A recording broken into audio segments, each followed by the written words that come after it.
యుద్ధం చేయాలి అంటే మనం అపవాదితో యుద్ధం చేయాలి ఈ లోకంలో.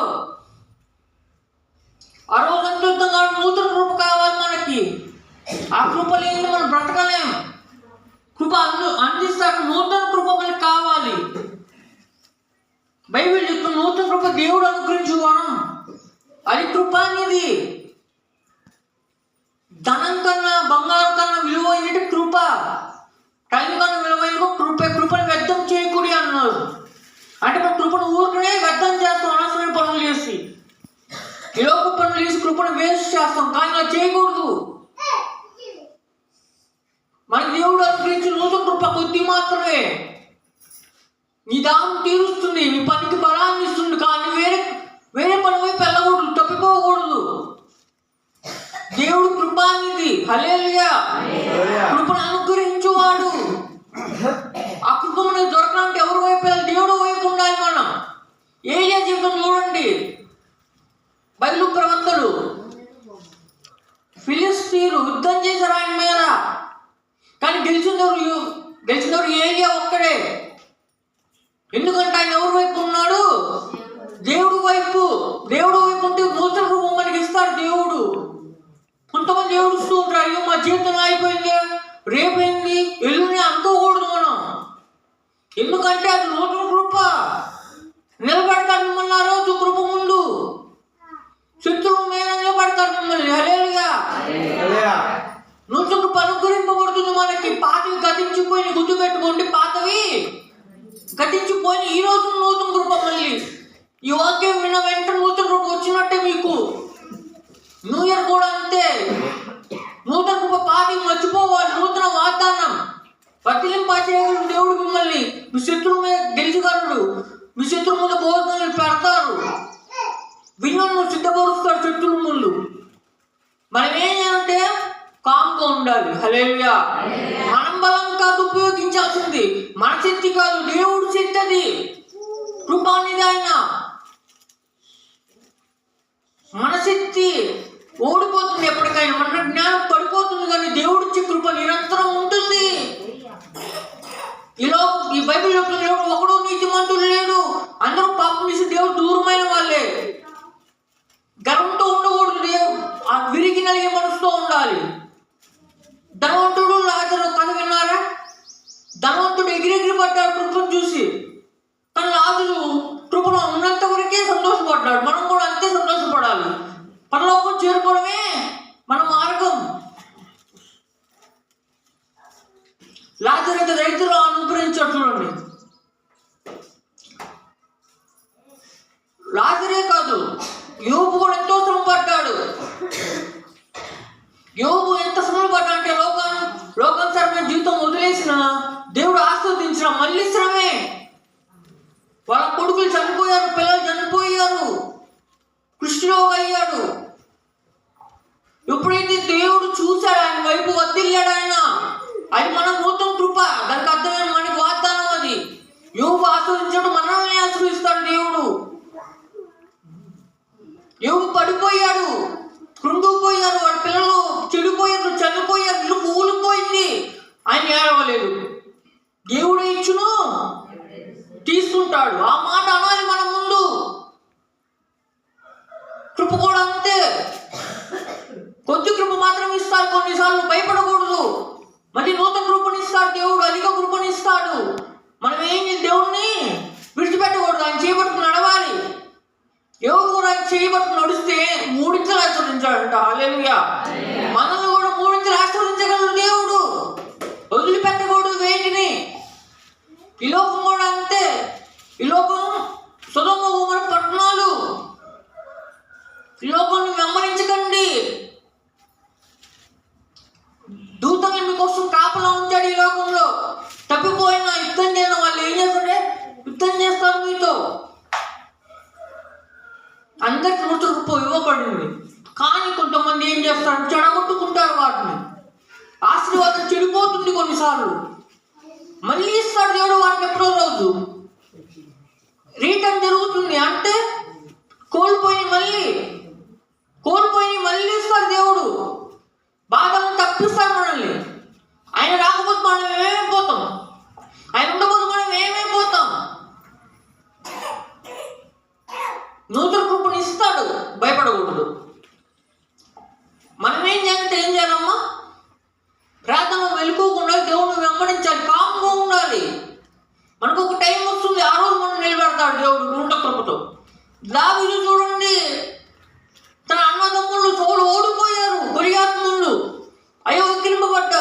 దావీదు ఒక రాయి చాలు పడేస్తారు గొలియాతుని. ఇప్పుడు ఏమైంది?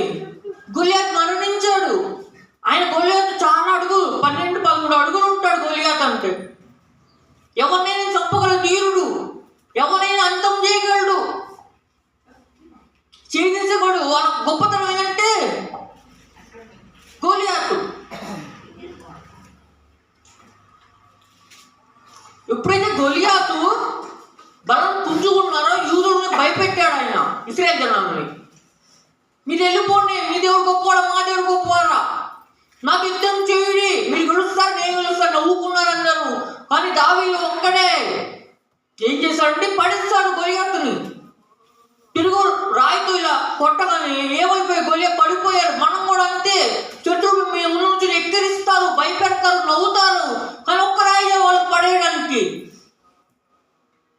ఒక్క రాయి అంటే మీరు ఎన్నడూ భయపడకూడదు, మౌనంగా ఉండాలి. పోయినసారి వాకులు చెప్పిన యేసు మీతోనే ఉన్నాడు, భయపడకూడదు. పడవలో ఎవరున్నారు? యేసు ఉన్నాడు అక్కడ. మీ జీవిత పడవలో యేసు ఉన్నాడు. అది జరగట్లేదు, ఇది జరగట్లేదు చదువుకోకూడదు. ఎందుకంటే సంబుద్ధి ఎవరు వస్తారు? అపవాదస్తుల్ని. ఎవరు వస్తారమ్మా? అపవాది నిరంతరం మీతోనే ఉంటాడు. యేసు మీతో ఉంటాడు, అపవాది మీతోనే ఉంటాడు. ప్రతికూలతలు శృతి మించిన సంజరాత్రులు మునిగిన అంటే ప్రతికూల పరిస్థితుల్లో మన దేవుడు ఆదుకుంటాడు. సంజయకాంతులు నిద్రించడం దేవుడు ఉన్నాడు మన వైపు, మన మార్గం వైపు చూపిస్తారు. ఎడారిలో ఉన్నాం ఈ లోకంలో మనం. ఇదేంటి ఎడారి? అబ్రహం వాగ్దానం ఎడారి, మంది ఎడారి. విశ్వాసం నడవాలి, నూతన కృప ఇవ్వబడుతుంది. నూతన కృప పోయింది అని ఈ రోజు అయిపోయింది కాదు, మళ్ళీ పొద్దున నూతన కృప. ఎడారి జీవితం మన ఏ వాగ్దానం? అబ్రహం వాగ్దానం. హల్లెలూయా. మన ఏ వాగ్దానం? అబ్రహం. అబ్రహం ఏం చేశాడంటే విశ్వాసంతో బ్రతికాడు. 3-4 ఆశీర్వదించాడు. అబ్రహం సంతానం వదిలింది. ఇప్పుడు మనం దేవుడు ఆశీర్వదించాలంటే ఏం చేయాలి? విశ్వాసంతో బ్రతకాలి. నీ కృప నాకు చాలు, నీ కృప లేని బ్రతకలేము. ఒక ఇంధనం, ఒక పని చేయాలన్నా, ఒక పరిస్థితిని దాటాలన్నా, విజయం సాధించాలన్నా కృప కావాలి. ఆ కృప దాటితే మళ్ళీ నూతన కృప, ఆ కృప దాటితే నూతన కృప. అంటే దేవుడు ఏం చేయలేదు, మన భారం మొత్తం మోసి ఆయన కృపను మనకు అనుగ్రహించాడు. ఆయన భారం మోసి జనుల నా ఎత్తుకి రమ్మన్నాడు. ఆయన మీకు విశ్రాంతిని కలుగు చేయను, మీ దాహం తీరుస్తాడు. ఎప్పుడు మీ చేయి విడిచిపెట్టాడు దేవుడు. ఒక చేయాల్సింది ఏంటంటే దేవుడు వెంబడించడమే. ఏం చేయాలి? దేవుణ్ణి వెంబడించడం. అయ్యో నాకేం తెలియదు, ఈ లోకం ఏంది ఇలా ఉంది, సనుక్కోకూడదు. దేవుడి గురించి అయ్యో మా కడుపు మరణించా సనుక్కోకూడదు. ఎందుకంటే మన కోసం పరలోకం ఉంది. ఈ లోకం అనుభవించాలి మనం కృపని. ఈ కృపే మనకి ఇంధనం. ఈ లోపల సంతోషం ఉంది, దుఃఖం ఉంది, అన్నీ ఉన్నాయి. మరి మనకెందుకు ఇలా జరుగుతుంది? కృప ఉంది, అన్నీ ఉన్నాయి. ఒక గుర్తు పెట్టుకోండి, కృపను తీసేస్తాడు ఎవరు ఒక్కసారిగా. మనం అనుభవించి భరించాలి ఆ కృపని. ఏం చేస్తాడు? తీసేస్తాడు. దేవుడు వైపు ఉండకపోతే కృప ఉండదు మీ వైపు. మీరు తప్పిపోయారు అనర్థం.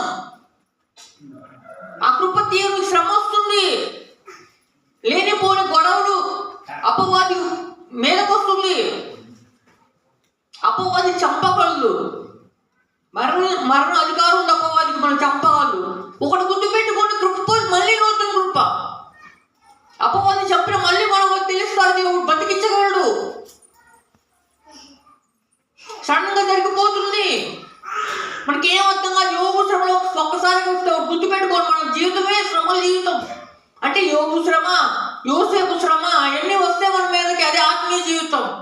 ఒకవేళ శ్రమలు లేకపోతే మీరు దేవుని తప్పిపోయినట్టే. యోహాన్ అంటాడు, మీ శ్రమ పడుతుంటే సంతోషపడుడి, దుఃఖాన్ని వదిలిపెట్టుడి. నీ శ్రమ పడుతున్న దేవుడు వైపు నేను ఉన్నా అనుకోవాలి. ముందు నిరంతరం దేవుడు వైపు నడవాలంటే మనకి ఏం కావాలి? కృప కావాలి. అన్నం దొరకడం కృపే. కృపే మనకు ఆహారం. అన్నాన్ని వదిలేయమన్నాడు దేవుడు. అంటే అన్నాన్ని మర్చిపోవడం కాదు, కృపే మనకు ఆహారం.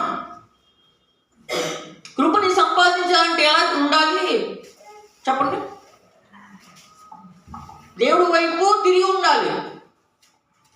హల్లెలూయా.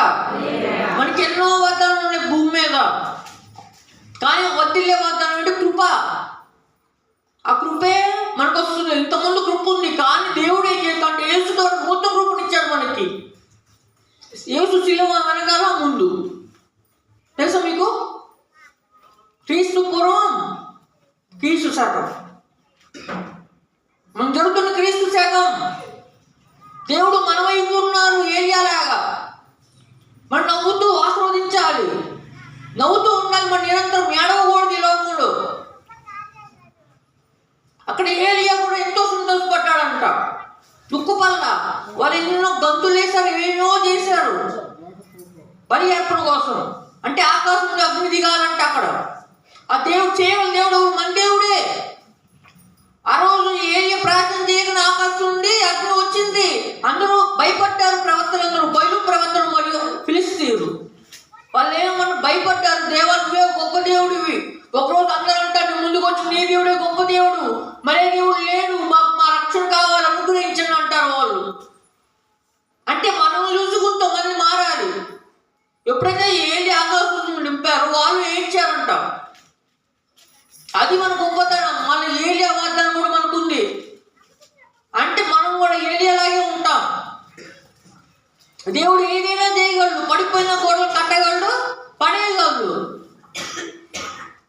యూదుల గురించి చూడండి. యూదుల కదా ఎరుక గోడలు ఉన్నాయి అంటాం.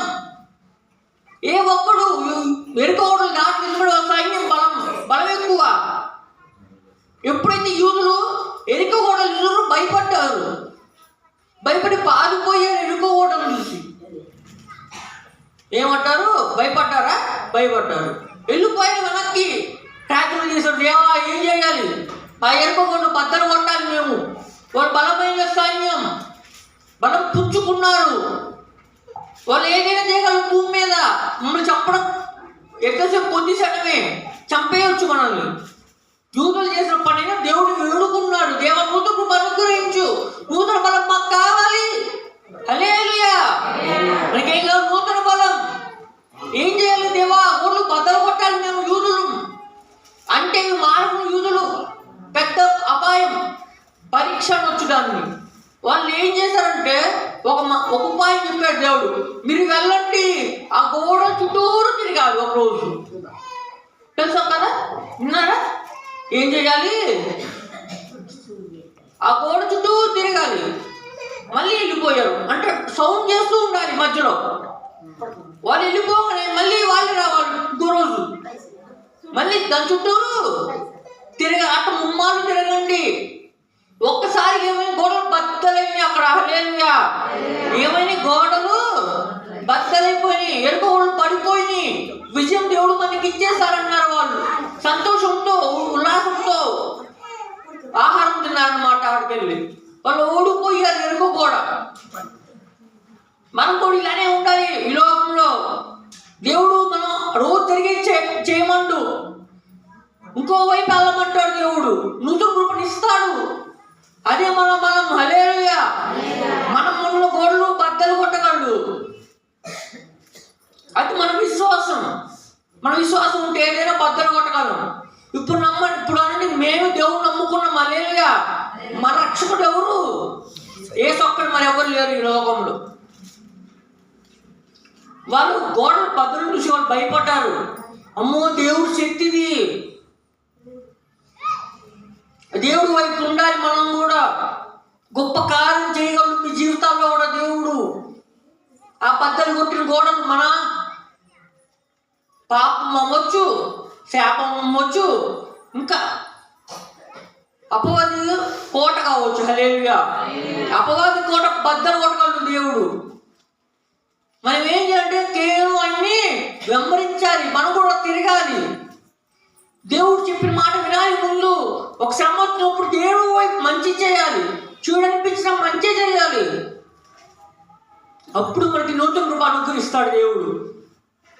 ఏం చేయాలి? మనం చెడైనా మంచి చేయాలి, చెడు చేయకూడదు. మళ్ళీ మనం ముందు మంచి చేయాలి. వాళ్ళు చెడు అనిపించినా మనకి అది మంచి చేయాలి. మనం చెడు చేయకూడదు ఎప్పటికీ. దేవుడు ఎప్పుడు ఎవరి వైపు ఉంటారో మంచి వైపే. మంచి చెడు చేయకూడదు. మీ పిల్లోడు చెడిపోయినప్పుడు కొడతారా తింటారా? దేవుడు ప్రార్థన శక్తితో బద్దలు కొట్టాలి కోటని, అప్పుడు తిరిగి నీ వైపు వస్తాడు. ఇలా ఉండాలి మన జీవితం. ఇలా ఎదగాలి మనం. అప్పుడు దేవుడు ఆశీర్వదించి నూతన రూపం ఇస్తాడు. ఆ ఎరుకో గోడ బద్దలు కొట్టినట్టు మన గోడలను బద్దలు కొడతాడు. మీకు ఏది ఎదురొచ్చినా, ఏ కష్టం వచ్చినా ప్రార్థనతోనే విజయం సాధించగలను. ఎరుకో కూడా బద్దలు అయిపోయినాయి, అది ఒక ఆశ్చర్యం. వాళ్ళు ఏమి ముట్టుకోరా గోడలు, వాళ్ళు గుణపం తేలా, కత్తి తేలా చంపడానికి. వాళ్ళు ఏం చేశారంటే కేవలం దేవుడు ఉన్నమాటే చెప్పారు. దేవుడు మాట విన్నాడు, తిరగండి చుట్టూ తిరిగేస్తారు.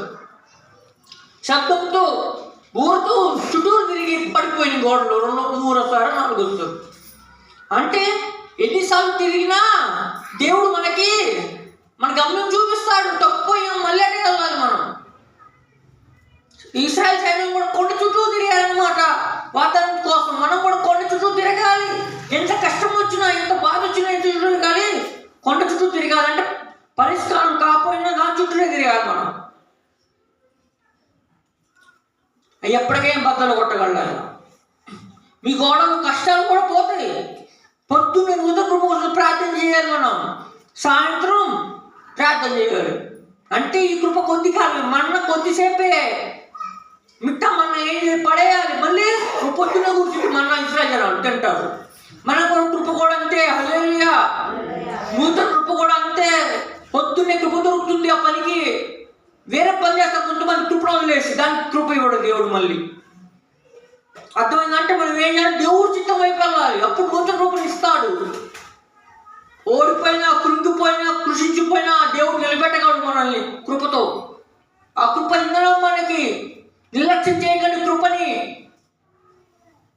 మనం ఇరుకు కూడా బద్దలు కొట్టగలం.